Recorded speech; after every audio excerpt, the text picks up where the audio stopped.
व्यासपीठावरच नाही पण माझ्या समोर देखील एवढ्या महिला उपस्थित दिसत आहेत. मला अभिमान वाटतो की मी त्या पक्षाची एक सदस्य आहे. मी त्या पक्षाची एक सदस्य आहे ज्या पक्षाने महिलांना आरक्षण देण्यास पुढाकार घेतला. मी काँग्रेस पक्षाची खासदार आहे. आज आमच्या महिला कोणत्याही पक्षाच्या असू देत 50% नगर परिषद, नगरपालिका, ग्रामपंचायत, जिल्हा परिषद मध्ये 50% महिलांना उमेदवारी काँग्रेस पक्ष आणि त्या आरक्षणामुळे आपल्याला मिळते. आणि त्याच्यामुळे बीजेपीला पण फायदा झाला, सेनेला पण झाला, काँग्रेसला तर झालाच. आणि तीर्थक्षेत्र आघाडी सारखे वेगवेगळे बीजेपीच्या विरोधात आघाड्या जेव्हा निर्माण देखील झाल्या त्यांना देखील त्या आरक्षणाचा फायदा झाला. आणि तो फायदा आम्हा सगळ्या महिलांना होतो. कारण का हिम्मत लागते. एवढ्या लोकांसमोर कधी उंबरठा पार पाडला नसतो. त्या महिलेला इथे आज सुनंदाताईंनी ज्या पद्धतीत भाषण दिलं, दमदार भाषण होतं त्यांचं. कोशिश करने वालों की कभी हार नहीं होती. आणि तुमच्या मागे तुमचा प्रयत्न दिसून आला, तुमचा प्रामाणिक प्रयत्न दिसून आला. आणि मला माहिती आहे की इतर लोक पण तुमच्या ज्या समोर येतात त्यांच्याकडे पण तेवढ्याच महिला जेवढ्या तीर्थक्षेत्र आघाडीकडे आहेत. पण फरक काय आहे? फरक काय? आपला ते जास्त महिला आहे, तो फरक आहे. 51% महिला आहे, तो एक पहिला फरक आहे की आपण. आणि असं असतं तर आपण सगळ्या महिला पण देऊ शकतो, आपण एवढे सक्षम आहोत. पण पुरुषांना पण चान्स दिला पाहिजे असं म्हणायला हरकत नाही. पण फरक काय बीजेपी मध्ये आणि तीर्थक्षेत्र आघाडीमध्ये? की आमच्या महिला प्रामाणिक आहेत. आमच्या महिला पैशासाठी उमेदवारी नाही मागत आहेत. तुम्हाला माहितीये ना, आजकाल सिद्धू दादा, आजकाल नवीन ट्रेंड झालाय. भाजपची उमेदवारी का मागतात? एका हातात तिकीट मिळतं, दुसऱ्या हातात खोके मिळतात आणि पेट्या मिळतात. म्हणून उमेदवारी. त्यांना काही लोकांच्या, जनतेच्या सेवेचं काही पडलं नाहीये. त्यांना फक्त पैसे कमवायचे. घर बसल्या ईव्हीएम आहे म्हणून लोकांपर्यंत जाण्याची गरज नाहीये त्यांना.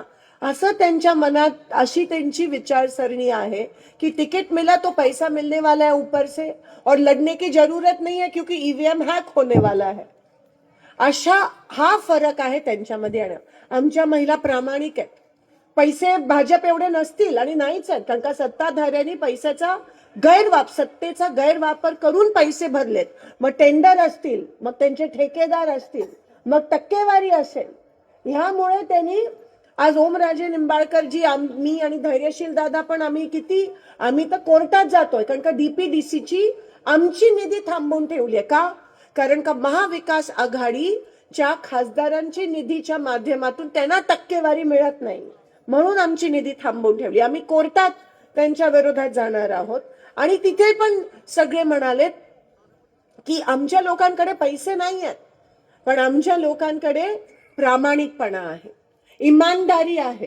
लोकांमध्ये जाऊन तळागाळात उतरून काम करण्याची इच्छा आहे, लोकांचा विश्वास जिंकण्याची इच्छा आहे. म्हणून या सगळ्यांनी तीर्थक्षेत्र आघाडीचे तिकीट मागितले.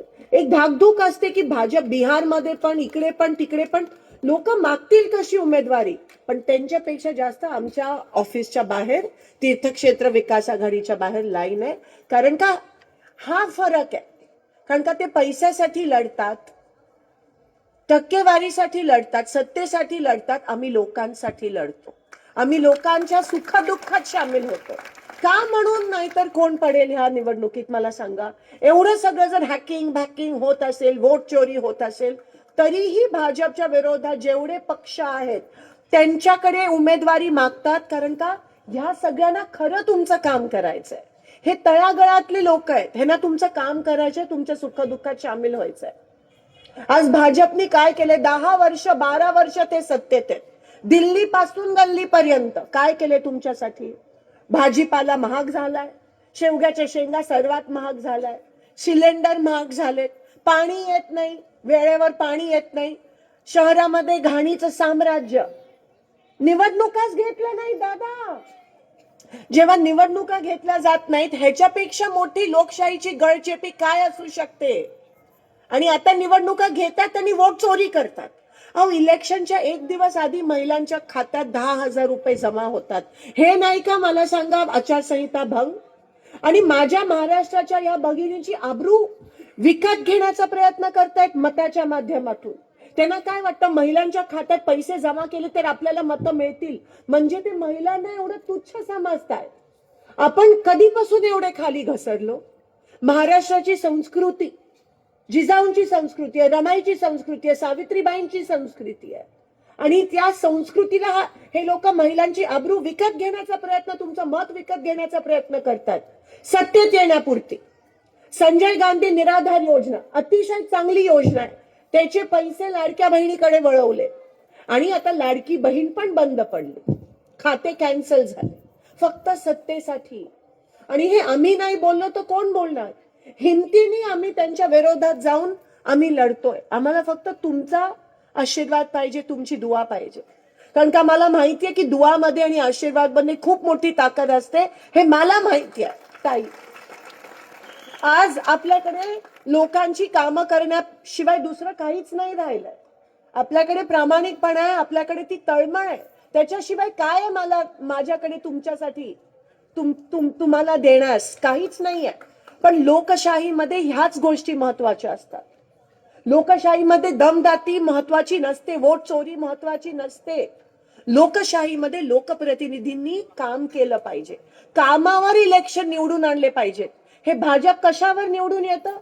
ईडी, भीती, धर्म, जात पात, लोकांमध्ये भांडणं लावणं, ह्याच्यावरच निवडून येतं भाजप.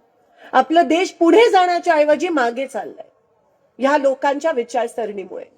आणि हे जर बदलायचं असेल, जर ह्या देशात, या महाराष्ट्रात, या मंगळवेढ्यात हे साधू संतांचं शहर आहे, इकडे जर क्रांती घडवून येण्याची असेल तर ते तुम्हीच करू शकता. आणि म्हणून आज आम्ही तुमच्या समोर झोळी पसरवून आहोत, स्वतःसाठी नाही, सत्तेसाठी नाही, पण देशासाठी आणि महाराष्ट्रासाठी.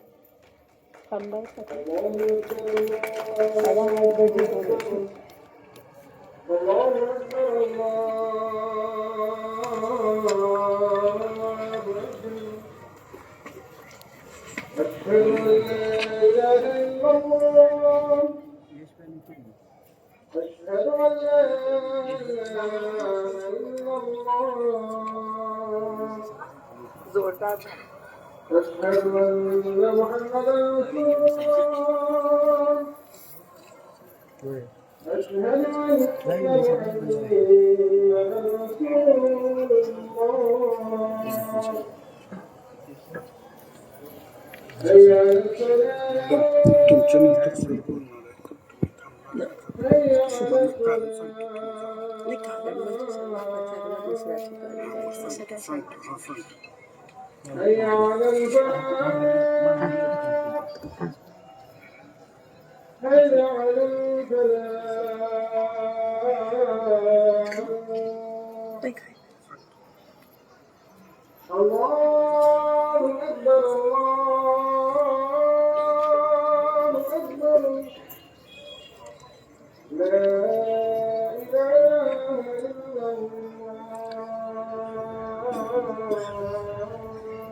मंगळवेढा तालुका असेल, मंगळवेढा शहर असेल, तुम्ही नेहमी लोकशाहीला वाचवलंय. वारा कुठेही वाहू देत, तुम्ही वाऱ्याच्या विरोधात लोकशाही आणि संविधानासाठी मतदान केलंय आणि तो अभिमान वाटतोय, कारण का हे साधू संतांच्या विचारसरणीचं हे शहर आहे. पुरोगामी विचाराचं हे शहर आहे, ही लोक आहेत. आणि तुम्ही ती लोकशाहीची जी मशाल आहे ती कायमस्वरूपी ज्वलंत ठेवली आहे. आणि म्हणून आज मी तुमच्याकडे ती मागणी मागते. एक खासदार म्हणून नाही, एक नागरिक म्हणून मी ही मागणी करते की जे देशात आपल्याला होताना दिसतंय ते बघून इतकं वाईट वाटतं. एकीकडे आपले सैनिक बॉर्डरवर पाकिस्तानशी लढत असतात, ते शहीद होत असतात, आणि दुसरीकडे अमित शहाच्या मुलाची खिशे भरावे म्हणून आपण इंडिया पाकिस्तान बरोबर मॅच खेळत असतो. हा त्यांचा दुतोंडीपणा आहे. प्रत्येक गोष्टीत हे धर्म, ज्या गोष्टींपासून धर्म जात पात अलिप्त असते, जे संस्था धर्म जात पात पासून अलिप्त असतात, या बीजेपीनी त्या तिन्ही संस्था बिघडवल्या. एक म्हणजे आर्मी, नेव्ही आणि एअरफोर्स, आपली सेना. दुसरं म्हणजे क्रिकेट आणि तिसरं म्हणजे पोलीस फोर्स. हे कधीच पाळत नव्हते, कधीच मानत नव्हते. पण भाजपनी ह्या देशाला ती कीड लावली, कीड. आणि ती कीड आपल्याला मुळापासून उपटून पाडायची. त्यांना विकासाची काही घेणं देणं नाही. उनको लोगों का कुछ लेना देना नहीं है. आज इतने डर डर के लोग जी रहे हैं. अरे हमारे देश में ही हम डर के जिएंगे क्या? हे देश आमचा आहे. आणि ह्यांची देशभक्ती म्हणजे फक्त पीएम भक्ती. ह्यांची देशभक्ती खोटी देशभक्ती आहे, देशभक्ती नाहीये. ह्यांची देशभक्ती म्हणजे लोकांमध्ये भांडणं लावणं. आपल्याला पुन्हा एकदा ती जुनी देशभक्ती निर्माण करायची. आपल्याला त्यांना दाखवून द्यायचं की देशभक्ती काय असते. जेव्हा तिरंगा फडकवतो आपण 26 जानेवारी 15 ऑगस्टला, तेव्हा इथे असा कोण माणूस असेल ज्याच्या अंगावर शहारा येत नाही, ज्याच्या डोळ्यात जनगण मन ऐकल्यावर पाणी येत नाही. पण ह्या लोकांनी तिरंगेला कधी मानलंच नव्हतं. ह्या लोकांनी संविधान बदलण्याचं कट कारस्थान केलं, म्हणून 400 पार म्हणाले. ज्या संविधानामुळे आज मी तुमच्या समोर उभी आहे, खासदार आमदार म्हणून निवडून येतात, त्या संविधानाचा अपमान या लोकांनी केला. कारण का त्यांना त्यांच्या हातात सगळं घ्यायचंय. आणि ज्ञानेश कुमार तर त्यांच्या खिशात आहे. निवडणूक आयोग आहे का नाहीये काय माहिती. कारण का एक दिवस आधी जेव्हा पैसे जमा होतात तेव्हा आचारसंहिता भंग कशी होत नाही. इकडे आम्ही टिकलीचं एक पाकिट जरी वाटलं पॅम्फलेट सोबत तर आचारसंहिता भंगचा गुन्हा आमच्यावर दाखल होत असतो. ताई तुम्हाला माहितीये, तुम्ही नगराध्यक्ष होता.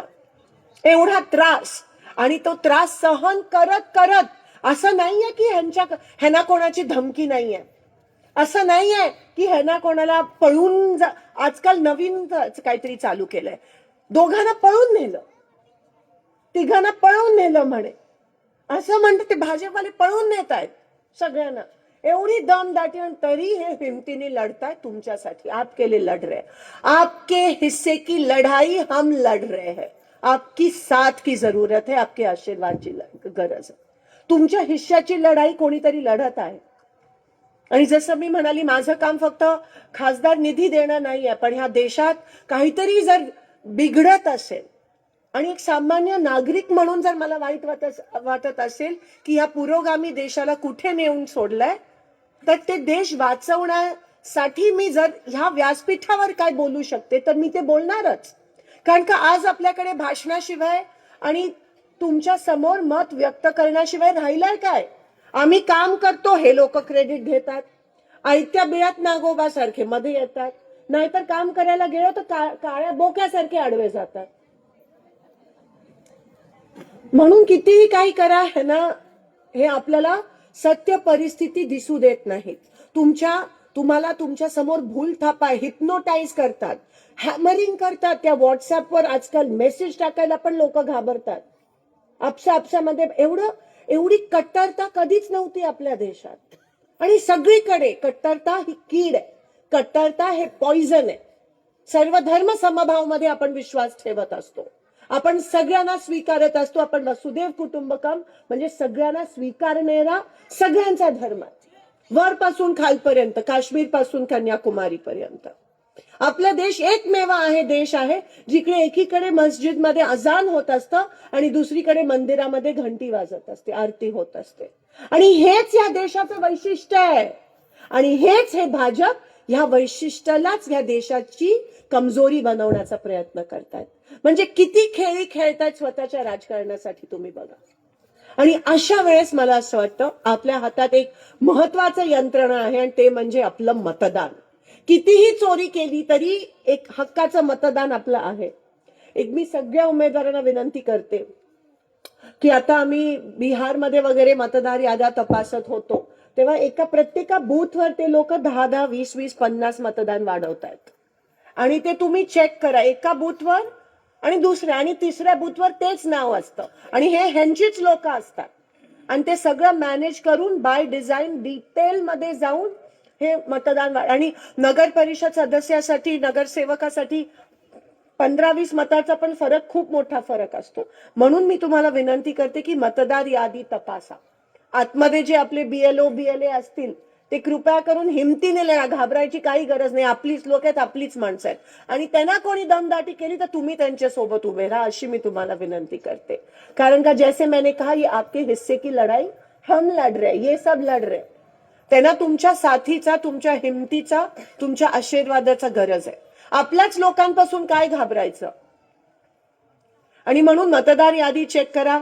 ते बटन तीर्थक्षेत्र विकास आघाडीचं बटन रिक्षा आहे. मला हात बोलायची इतकी सवय झाली. रिक्षा आहे तर ते कुई आवाज येईपर्यंत तिकडे थांबायचं असतं. खास करून महिला घाबरतात आतमध्ये गेल्यावर की ते अधिकारी चला चला लवकर चला. डरने का नाही. आमचे नेते राहुल गांधी म्हणतात डरो मत. तिकडे ते तुमचंच आहे, तुमच्यासाठी आहे ते मतदान बूथ. उभं राहायचं. आपण जिथे मतदान केलंय तिथेच ते जात आहे का नाही ती चिठ्ठी येते. व्हीव्हीपॅट ती येईपर्यंत बघायचं. सर नगर परिषद इलेक्शन मध्ये पण येते. मग कसं कळतं कुठे मतदान केलंय. तर काय बघा असं करतात हे लोक. आपल्याला कळणार पण नाही. पण ते लाईट यायला पाहिजे. तो आवाज संपेपर्यंत, आवाज संपल्यावरच ते मतदान जातं. नाही तर आपण बटन एक ठिकाणी जातो आणि लाईट दुसऱ्या ठिकाणी लागतो. तर ह्या सगळ्या गोष्टींचं तुम्ही व्यवस्थित लक्ष देऊन मतदान करा. त्या दिवशी सकाळी सकाळी उठून आमचे तीर्थक्षेत्र आघाडीचे जेवढे उमेदवार आहेत त्यांना निवडून द्या. आमच्या सुनंदाताईंना नगराध्यक्षपद त्यांच्या गळ्यात घाला. म्हणजे आम्हा सगळ्यांना तुमच्यासाठी काम करता येईल. जसं मी म्हणाली की ह्यांना निवडून आणलं तर मला पण तुमच्या जवळ येऊन तुमच्यासाठी काम करायला मिळेल. नाहीतर हे काळ्या बोकेसारखे आडवे जातात. आणि प्रामाणिकपणे माणसातला माणूस ओळखायला शिका. जे तुमच्यावर दमदाटी करतात, जे जबरदस्ती करतात. आणि मी तर म्हणते ते सगळ्या गोष्टींचा वापर करणार आहेत. हा साम दाम दंड सगळ्या गोष्टीचा वापर करणार आहे. त्याला बळी पडू नका. भाजपची ती ठरलेली स्क्रिप्ट असते. त्या स्क्रिप्टला बळी पडू नका. घ्या देत असतील तर तुमचेच आहेत. पण मतदान मात्र रिक्षाला जायला पाहिजे. एवढी मी तुम्हाला एवढी विनंती करते. आणि लोकशाहीसाठी लढतोय आम्ही तर तुमचं मत पण लोकशाहीला गेलं पाहिजे, संविधानला गेलं पाहिजे. सर्व धर्म समभाव आणि प्रामाणिकपणे माणसातल्या माणसाला हे मतदान गेलं पाहिजे. जो खरंच तुमच्या सुखदुःखात सामील होईल अशी ही आघाडी आहे. भाजपच्या विरोधातली आघाडी आहे. त्यांना तुम्ही मतदान द्याल अशी मी आशा बाळगते, विनंती करते तुमच्याकडे, तुमच्या समोर साकडं घालते. देवीपीरजींना या ठिकाणी नमन करते आणि आपली रजा घेते. धन्यवाद. जय हिंद, जय महाराष्ट्र.